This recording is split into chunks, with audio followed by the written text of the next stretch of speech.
من اسرار لو عايزين تنجحوا في اي حاجه. ازيكم؟ عايزه اشكركم جدا على تفاعلكم على اخر فيديو نزلته، والناس اللي ما شافتهوش انصحكم ان انتوا تروحوا تشوفوه، بس طبعا بعد الفيديو ده. موضوع النهارده هو زي ما انتوا قريتوا في العنوان كده، فعلا سر من اسرار لو انتوا عايزين تنجحوا في اي حاجه بقى، في حياتكم، في الشغل، مع صحابكم، مع عائلتكم، حياتكم العاطفيه. لو فهمتوا فيديو النهارده هيسهل عليكم حياتكم 100%. وفي اخر الفيديو هديكوا بقى نصايح عمليه فعلا تقدروا تعملوها من اساتذه الموضوع ده نفسهم، فانصحكم تكملوا الفيديو ده للاخر.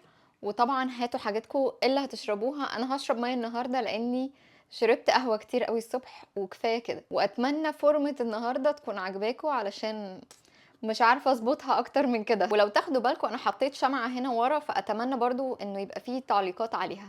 موضوع النهارده بنتكلم عن الذكاء العاطفي، والذكاء العاطفي ده هو جزء من الذكاء الاجتماعي، لكن مش هو الذكاء الاجتماعي كله. وفي حلقة هتيجي تانية في المستقبل هتبقى عن الذكاء الاجتماعي، لكن النهارده هنركز على الذكاء العاطفي. بس عايزة اوضح لكم كده هو ايه اصلا الذكاء العاطفي ده، علشان يبقى الموضوع واضح لينا كلنا قبل ما تكملوا الفيديو. الذكاء العاطفي ده حاجة اسمها EQ، وهو مختلف عن الاي كيو. واللي ابتدى ان هو يتكلم عنه ويعرفه اكتر للناس هما شخصين دكاترة علم نفس، جون ماير وبيتر سالوفي. والموضوع ده ابتدى في 1990، يعني مش من زمان قوي. وادوا للذكاء العاطفي تعريف، وهو نوع من الذكاء الاجتماعي اللي بيخلي الواحد يقدر يراقب مشاعره ومشاعر الناس التانية وأحاسيسهم عشان يستخدمهم، ويستخدم المعلومات دي في تفكيره وتحركاته. يعني من الآخر احنا هنبدأ ان احنا نستخدم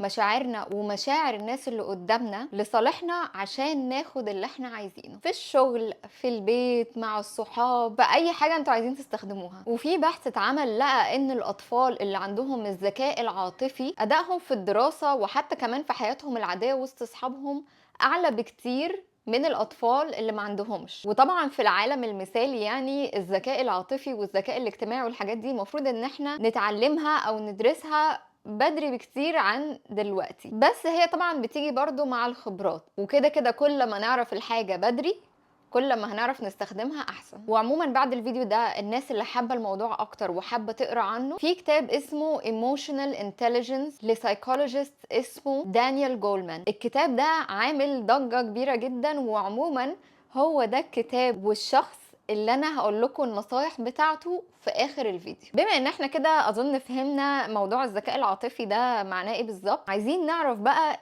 ايه مميزاته. يعني احنا كده هنستفيد ايه من الاخر لما انمي المهارة دي عندي. انا بقول ان احنا ننمي المهارة دي عندنا لانها مهارة زيها زي الجيم بالظبط.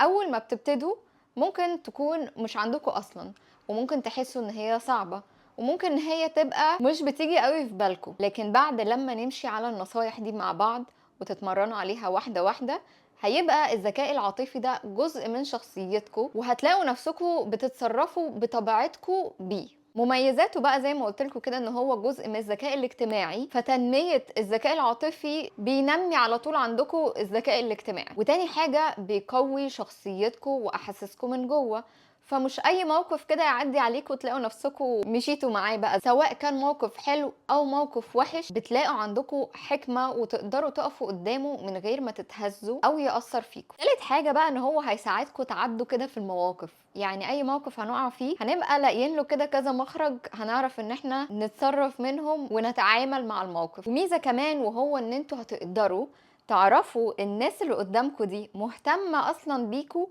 ولا لا. وميزه كمان ان الابحاث لقت ان الناس اللي عندهم ذكاء عاطفي بالطبيعه كده بيبقوا محبوبين اكتر بكتير من الناس اللي حواليهم، واكيد دي ليها مكاسب كتيره جدا. وميزه كمان هو انه بيساعدكم انكم تركزوا على اهدافكم من غير ما مشاعر كتير كده جواكم تبقى بتشتتكم، زي التوتر او الغيره، او ان احنا نبقى باصين للناس اللي حوالينا وبنضيع وقتنا احنا ان احنا نحسن من نفسنا. وليه بقى فوائد على كمان الصحه النفسيه، بيخليكم في صحه نفسيه احسن، بيقلل التوتر والانزايتي والاكتئاب، وبيخليكم تعرفوا تتحكموا في مشاعركم، وبيحسن علاقتكم بالناس. اظن فوائده كتيره جدا. انا كل ده بقنعكم احنا ليه بنتكلم في الموضوع ده، لانه طول ما انتوا مش مقتنعين ان دي اصلا حاجه مهمه، طول ما انتوا فايتكم كتير قوي. نخش بقى في الموضوع. الذكاء العاطفي ده متقسم لاربع مراحل، ممكن يكون عندكم حاجه فيهم، حاجتين، كلهم، او ولا حاجه. اول مرحله هي السلف اويرنس او الوعي الذاتي، لانه الذكاء العاطفي بيبتدي بينا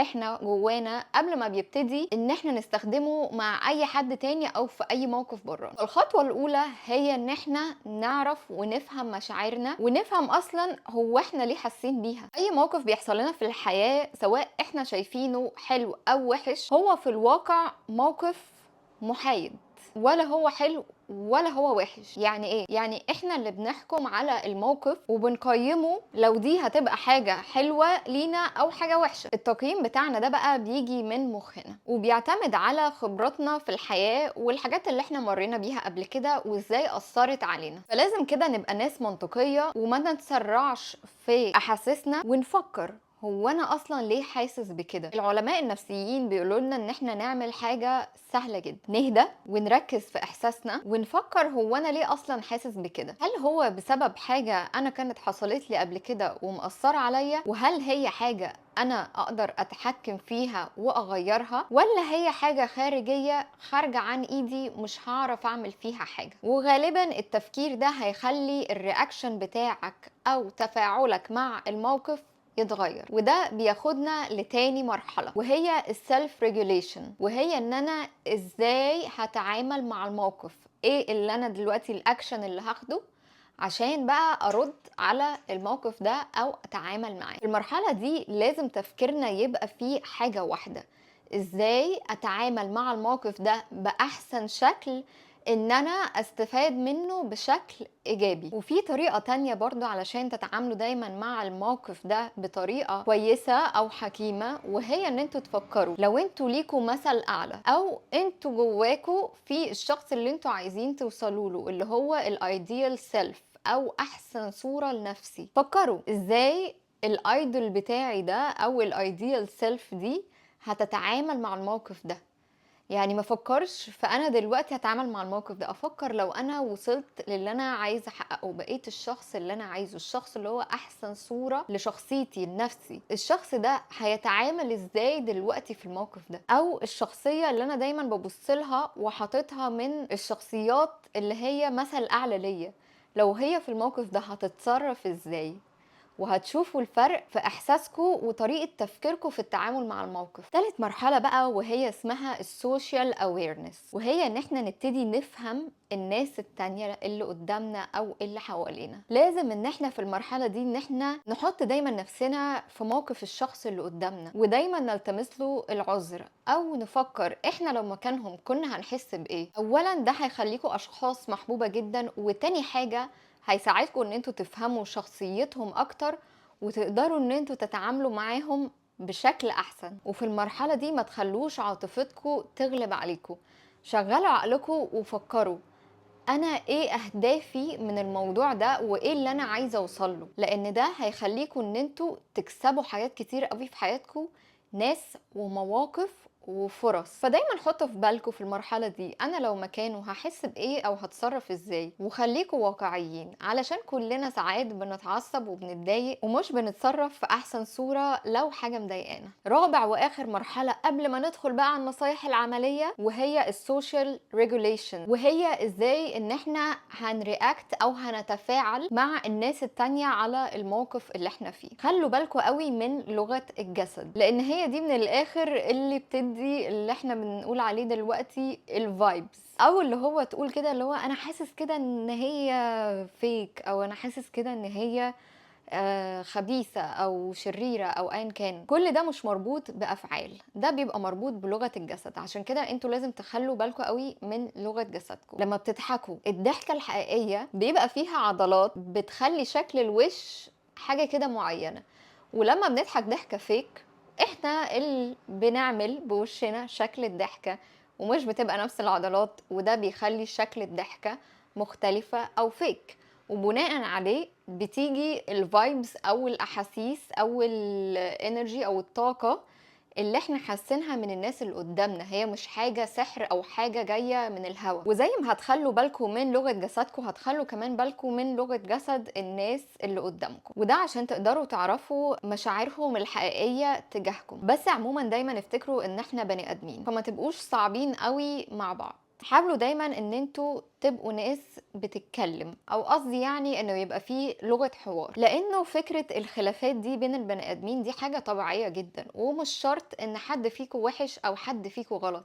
احنا ببساطة شخصيات مختلفة، وكل حد ليه طريقة في حياته او في شغله او في علاقاته او ايا كان، فمش شرط ان احنا نعمل نفس الحاجة بنفس الطريقة. وعموما لما بيبقى فيه حوار، ده بيبني ثقة بينك وبين الاشخاص التانية، وساعات كمان بيبقى فيه سوء تفاهم او فايبس كده مش صح او مش مظبوطه قوي، زي ما قلت لكم هي مرتبطه بلغه الجسد، فممكن انه الحوار بيصلح المواقف دي ويحسن علاقتكم بالناس التانية. ودايما فكروا ايه الحاجة اللي هتخليكم تحسوا باحساس احسن، او ان انتوا بقيتوا احسن، او ان انتوا مبسوطين اكتر. ودايما فكروا في الناس اللي قدامكم ان هم كمان عندهم مشاعر، وده هيساعدكم ان انتوا تفكروا في ايه المواقف او الخطوات اللي انا ممكن اعملها عشان الناس اللي قدامي تحبني اكتر. شوية نصايح بقى من الدكتور دانيال جولمان اللي عامل الكتاب اللي عامل ضجة. طبعا ده مش كل الكتاب، يعني زي ما قلت لكم اللي عايز بقى تفاصيل اكتر يروح يقرا الكتاب. اول حاجة بيقول لكم ان انتوا مش دايما لازم تصدقوا افكاركم ومشاعركم، على الاقل يعني مش من اول مرة. دايما فكروا مرتين او ثلاثة في اي موضوع، وادوا نفسكم وقت ان انتوا تحللوا الموقف وتفكروا فيه اكتر. تاني نصيحة، دايما عينيكوا على اهدافكم، تفكيركم على اهدافكم، ما تمشوش ورا احساسكم. دايما شغلوا مخكم، وفي اي موقف كده قبل ما ناخد الموقف على نفسنا ونتضايق ونكتئب ونفكر ونتصرف بمشاعرنا، دايما شغلوا عقلكم وافتكروا الهدف اللي انتوا عاوزين توصلوا له. احساسكم وموقفكم وتصرفكم في الموقف ده هيتغير 180 درجة. تالت نصيحة بيقولكوا خليكوا كده اشخاص مرنة، ودايما توقعوا ان في مشاكل او عواقب هتحصل. ما تخلوش ان اي مشكلة تحصل تخضكوا وتفاجئكوا وتأثر على مشاعركم. احنا دايما متوقعين انه ممكن في حاجات ما تبقاش على مزاجنا هتحصل. بيقول كمان انه تمرين الصبح كل يوم لمدة 10 دقايق على المديتيشن ده بيساعدكم جدا ان انتوا تقدروا تتحكموا بمشاعركم. وفي الاول ممكن تحسوا ان انتوا ما بتعملوش حاجة، او ان انتوا بتسرحوا، او ان انتوا اصلا مش مركزين مع المديتيشن اللي بيحصل ده او بيتقال، لكن مع الوقت هتحسوا بالفرق وهيأثر على مشاعركم وتصرفكم في المواقف. وفي guided meditation او meditation بتبقى ناس بتقوله موجود على اليوتيوب، او حطيت لكم قبل كده 2 ابلكيشن كنت بستخدمهم وكانوا ببلاش، هحط لكم اللينكات بتاعتهم تحت برضو عشان الناس اللي اول مره بتتابعني. النصيحه اللي بعد كده وهو ان انتوا تتعلموا كلمات اكتر تعبر عن مشاعركم، عشان نبقى عارفين احنا فعلا حاسين بايه، او لما نيجي نتكلم مع حد ونقول لهم احنا حاسين بايه يبقى بنديلهم الاحساس المظبوط، ما نقولهمش حاجة ممكن تكبر الموضوع او حاجة تخليهم يفهموا اللي احنا حاسينه بشكل غلط. كل الكلمات اللي نقدر نعبر بيها عن مشاعرنا الصح. وانا مش الدكتور يعني، بس نصيحة مني هو ان انتوا دايما ما تخشوش كده في الناس على طول. ممكن ان انتوا لما تيجوا تعبروا عن مشاعركم تقولوا انا حاسس انه كذا، ممكن اكون غلط، او انا حسيت في الوقت الفلاني بكذا، بدل ما تروحوا للناس وتقولهم انت عملت. مش احسن حاجة. وعايزاكم برضو تحطوا في دماغكم حاجة كده قبل ما اخلص الفيديو، انه انا عارفة ان ساعات كتير بيبقى في ناس صعبة وفي ناس عندهم مشاكل وهما مش حاسين بيها، فممكن التعامل معاهم يكون اصعب شوية او محتاج صبر شوية في الحاجات اللي احنا بنتكلم فيها. ففي المواقف دي عايزاكم يكون عندكم صبر، ومش عايزاكم تحسوا ان انتوا فيكم حاجة غلط او ان انتوا قصرتوا في حاجة او بتعملوا حاجة غلط، بس برضو مش عايزاكم تفقدوا الامل. كل بني آدم وليه طريقة في التعامل معاها، بس كله بيعتمد على ذكائنا العاطفي، لأن هو ده اللي هيخلينا نقدر نكمل ونتعامل مع أي شخصية نقابلها في حياتنا. وبكده اكون خلصت الفيديو. ما تنسوش تسيبولي رايكم تحت في الكومنتات، ولايك وسبسكرايب للفيديو. اشوفكم الاسبوع الجاي. باي باي.